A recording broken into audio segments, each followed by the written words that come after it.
Mother Teresa and institute of computer education में आपका स्वागत है। हेलो फ्रेंड्स, ट्रिपल सी की इस सीरीज़ में आपका स्वागत है। मेरा नाम है वरिंदर सिंह। पिछले सेशन में हमने देखा किस प्रकार से हम सम फार्मूलेशन को हमने किया तीन तरह से। एक बेसिक फार्मूलेशन लगाने का तरीका हमने पिछले सेशन में सीखा। इस सेशन में बात करेंगे किस प्रकार से हम अपनी इस फाइल को सेव कर सकते हैं। डिफ़ॉल्ट रूप में अगर आप देखें तो ये फाइल अभी सेव नहीं है और अनटाइटल्ड 1 लिखा आता है टाइटल बार पे। अनटाइटल्ड 1 का मतलब है कि अभी इसे हमने सेव नहीं किया है और इस फाइल का कोई भी टाइटल या नाम नहीं है। तो आइए देखते हैं फाइल को किस प्रकार से सेव कर सकते हैं। अगर आप यहाँ फाइल मेन्यू पे क्लिक करें तो आपके सामने काफ़ी सारी कमांड्स आएंगी।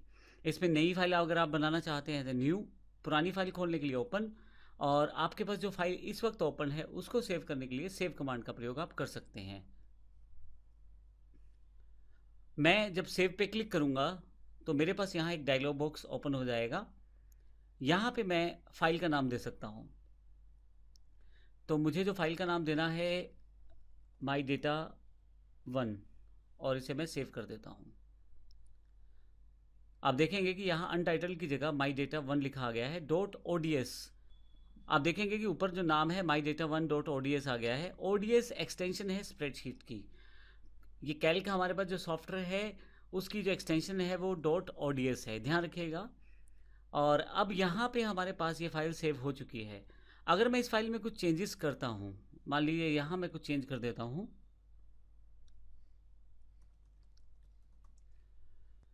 जो चेंजेस आपने किए हैं उन्हें भी आप सेव कर सकते हैं। इसके लिए फिर से फाइल पे आएँ आप और फिर से सेव का बटन दबा दें। अब की बार नया नाम नहीं मांगा जाएगा क्योंकि ऑलरेडी आप फाइल को नाम दे चुके हैं। आप इसके लिए शॉर्टकट की Ctrl+S का प्रयोग भी कर सकते हैं। अब देखिए मेरी फाइल सेव हो गई है। इसी तरह से यदि आप नई फाइल बनाना चाहते हैं तो न्यू पे क्लिक करें और यहाँ पे आपके पास जो लिब्रे ऑफिस है उसके सारे सॉफ्टवेयर्स की फाइल्स बनाने के ऑप्शंस हैं। अभी हम लोग स्प्रेडशीट में काम कर रहे हैं तो स्प्रेडशीट में Ctrl+N दबाकर भी नई फाइल बना सकते हैं, यानी कि नई स्प्रेडशीट आपके पास आ जाएगी। अगर मैं इसे क्लिक कर दूं तो आप देखेंगे यहाँ पे अनटाइटल 1 के नाम से फिर से एक स्प्रेडशीट फाइल ओपन हो गई है जो डिफ़ॉल्ट एक शीट के साथ है। अभी मैं इसे क्लोज कर देता हूँ।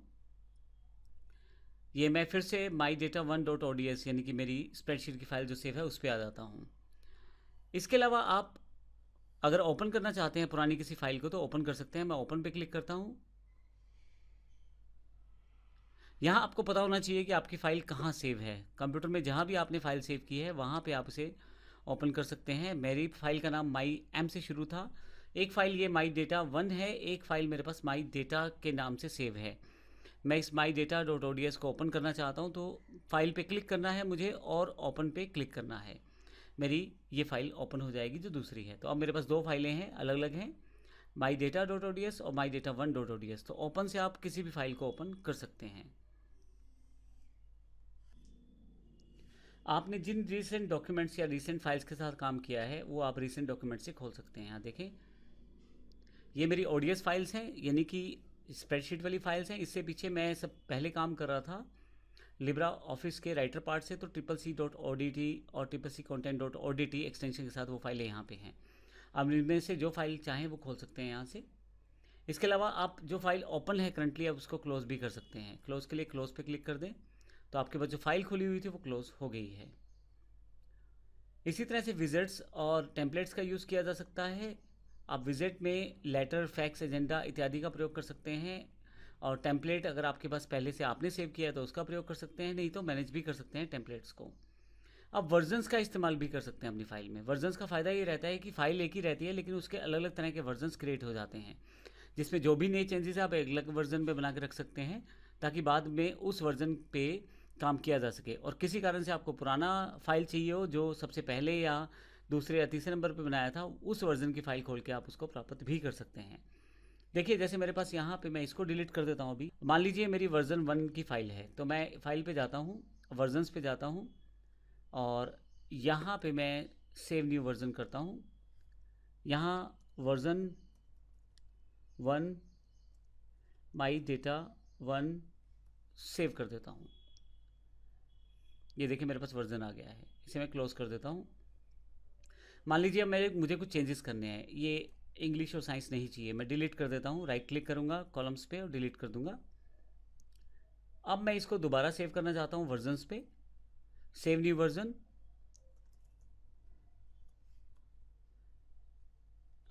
इसका नाम मैं चेंज कर देता हूँ, वर्जन 2 माई डेटा 1।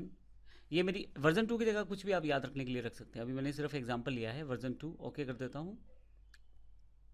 फाइनली मेरे पास 2 वर्जन हो गए हैं। आप चाहें तो और भी वर्जन क्रिएट कर सकते हैं। अगर मुझे पहला वर्जन खोलना है जिसमें मेरे पास डिलीट किए गए कॉलम्स भी शामिल हैं, मैं यहाँ से सिर्फ सेलेक्ट करूँगा वर्जन को और ओपन कर लूँगा। और यहाँ आपको बताना है कि रीड ओनली जिसमें आप चेंजेस नहीं कर पाएंगे, या ओपन कॉपी जिसमें आप चेंजेस कर पाएंगे। मैं ओपन कॉपी पे क्लिक कर देता हूँ। तो देखिए मेरे पास इंग्लिश और साइंस के मार्क्स इसमें आ रहे हैं। किसी कारण से फिर से मुझे वर्जन 1 पे जाना है, तो फिर से उस फाइल पे आऊँगा जो मेरी माई डेटा 1 फाइल है, क्योंकि वर्जन इसमें स्टोर हैं। वर्जन पे वर्जन 2 और ओपन, और यहाँ से ओपन कॉपी कर लेता हूँ ताकि मैं उस पर चेंजेस कर पाऊँ। तो देखिए इस तरह से आपके पास यहाँ वो 2 कॉलम नहीं हैं। तो इस तरह से आप डिफरेंट वर्जन्स बना सकते हैं अपनी फाइल्स का, और उसका प्रयोग आप कर सकते हैं। अभी मैं फिर से वापस अपनी मेन फाइल पे आ जाता हूँ। सेव कमांड हमने देखी है। सेव एज से आप कॉपी की तरह इसको स्टोर कर सकते हैं। मैं सेव एज पे क्लिक कर देता हूँ। एक duplicate copy my data new के नाम से सेव कर देता हूँ। तो आपके पास 2 कॉपीज़ हैं, माई डेटा 1 और माई डेटा न्यू। तो आप इस तरह से यहाँ पे अब आपके पास माई डेटा न्यू आ गया है। तो इस तरह से आप एक से ज़्यादा कॉपीज़ बना सकते हैं। सेव अ कॉपी भी सेम कमांड है। सेव अ कॉपी पे चले जाएँ और इसकी एक कॉपी आप सेव कर सकते हैं। आपको बताना पड़ेगा आपको सेव कहाँ करनी है। इसके पश्चात आपके पास सेव ऑल है। अगर आपके पास एक से ज़्यादा फाइल्स ओपन है तो एक साथ ही आप सबको सेव कर सकते हैं। यहाँ हमारे पास एक और इम्पोर्टेंट कमांड शामिल है इसी मेन्यू में। फाइल पे अगर आप आएँ तो आप फाइल को, यानी कि इस स्प्रेडशीट फाइल को आप एक्सपोर्ट भी कर सकते हैं। आप दूसरे फॉर्मेट में एक्सपोर्ट करने के लिए एक्सपोर्ट पे क्लिक करें। आप किस फॉर्मेट में इसे एक्सपोर्ट करना चाहते हैं, जेपीजी, पीडीएफ, काफ़ी तरह के यहाँ पे फॉर्मेट्स हैं। मैं जेपीजी भी सिलेक्ट कर लेता हूँ और सेव कर देता हूँ। और यहाँ पे कुछ सेटिंग्स हैं कि डिफ़ॉल्ट विड्थ हाइट क्या हो, रेजोल्यूशन क्या हो, और फिर आप जैसे ही आप इसे ओके करेंगे आपकी फ़ाइल सेव हो जाएगी। डेस्कटॉप पे मेरे पास एक स्पेसिफिक फ़ोल्डर पड़ा है कन्वर्टेड के नाम से। मैं फिर से कन्वर्टेड पे आता हूँ, एंटर करता हूँ। यहाँ मेरे पास माई डेटा न्यू के नाम से एक जेपीजी सेव है। मैं इसे एंटर करके ओपन कर लेता हूँ। आपने जो जेपीजी फॉर्मेट में फाइल सेव की थी उसका डेटा आप यहाँ पे as a photo, as a JPG यहाँ पे दिखाई दे रहा है। ऊपर शीट का नाम है, उसके बाद मेरा जो टेबल था, नाम, admission date, roll number, math, Hindi, total इत्यादि, वो सारी इन्फॉर्मेशन यहाँ पे सेव है। वापस आते हैं यहाँ से। इसी तरह से मैं चाहूँ तो जो फाइल एक्सपोर्ट कर सकता हूँ पीडीएफ में डायरेक्टली भी कर सकता हूँ, या एक्सपोर्ट बटन का प्रयोग भी कर सकता हूँ। मैं एक्सपोर्ट एज पीडीएफ कर देता हूँ। यहाँ से बेसिक सिलेक्शन है आपके पास, इसे एक्सपोर्ट करता हूँ यहाँ से मैं। और आपको बताना है कि कहाँ फाइल ये आपको सेव रखनी है। सेव फिर से मेरा कन्वर्टेड फोल्डर है, वहाँ पे जाके ये फाइल सेव हो जाएगी। मैं डेस्कटॉप पे आ जाता हूँ। मेरे पास यहाँ कन्वर्टेड फोल्डर है, मैं डबल क्लिक करके ओपन कर लेता हूँ इस फोल्डर को। और यहाँ पे माई डेटा न्यू के नाम से मेरे पास पीडीएफ फाइल बन चुकी है। मैं एंटर कर देता हूँ।